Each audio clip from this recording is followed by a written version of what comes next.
बच्चे शिक्षा और शिक्षण में डर का स्थान आ जाता है तो बच्चे खुलकर अपनी समस्याओं को सामने वाले तक नहीं पहुंचाते। बिल्कुल उसी तरह से अगर परिवार में डर का माहौल है, परिवार में अगर बच्चे और परिवार के सदस्यों के बीच डर है, तो फिर बच्चे कभी भी अपने मन की बातों को सच्चे रूप से अपने परिवारजनों तक नहीं पहुंचाते। और इसकी शुरुआत कहाँ होती है? कक्षा से। अनुशासन, मैंने पहले कहा कि बच्चे यदि अनुशासित हैं तो उन्हें डरने की आवश्यकता नहीं। बच्चे अपने कर्म में ईमानदार हैं, जिस कार्य के लिए वो आते हैं उस कार्य में अगर वो अपनी ईमानदारी से उस कार्य को पूरा करें तो उन्हें डरने की आवश्यकता नहीं। जो नियम है, जो पाबंदियां बनाई गई है विद्यालय के लिए, अगर उस पाबंदी में रहकर शिक्षा ग्रहण करते हैं तो उन्हें डरने की आवश्यकता नहीं है। अगर सवाल पूछना है तो फिर उन्हें डरने की आवश्यकता नहीं है, क्योंकि मेरा यह मानना है कि जब तक विद्यार्थी हैं, मेरा यह मानना है कि विद्यार्थियों के लिए ही शिक्षक होते हैं।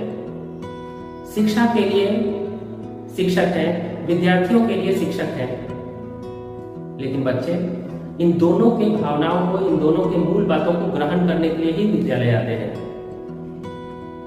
मेरा यह मानना है कि किसी भी परिस्थिति में हमें इन सब चीजों के बीच डर को नहीं आने देना चाहिए। नियम में बंध कर रहना आवश्यक है, वो चाहे परिवार का नियम हो या फिर विद्यालय का नियम हो, कक्षा का नियम हो, शिक्षा का नियम हो। इन सब चीजों में बंध कर रहना आवश्यक है, क्योंकि यही नियम सामाजिक नियम में परिवर्तित हो जाते हैं। तो ये आवश्यक है, लेकिन नियम का पालन करते समय डर की कोई आवश्यकता नहीं है। नियम का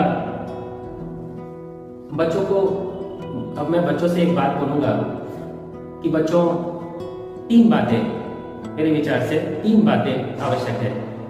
आप जिस कार्य के लिए विद्यालय आते हैं उस कार्य में आपको ईमानदार होना आवश्यक है। जिस कार्य के लिए आप विद्यालय आते हैं उस कार्य में पूर्ण रूप से ईमानदारी आवश्यक है। दूसरा, जो अनुशासन है उस अनुशासन का पालन करते समय ईमानदारी आवश्यक है। तीसरा, कक्षा के जो नियम शिक्षकों ने बनाए हैं उस नियम का पालन करना आवश्यक है। अगर आप ये सारी चीजें करते हैं तो फिर डर का जरूरत ही क्या है?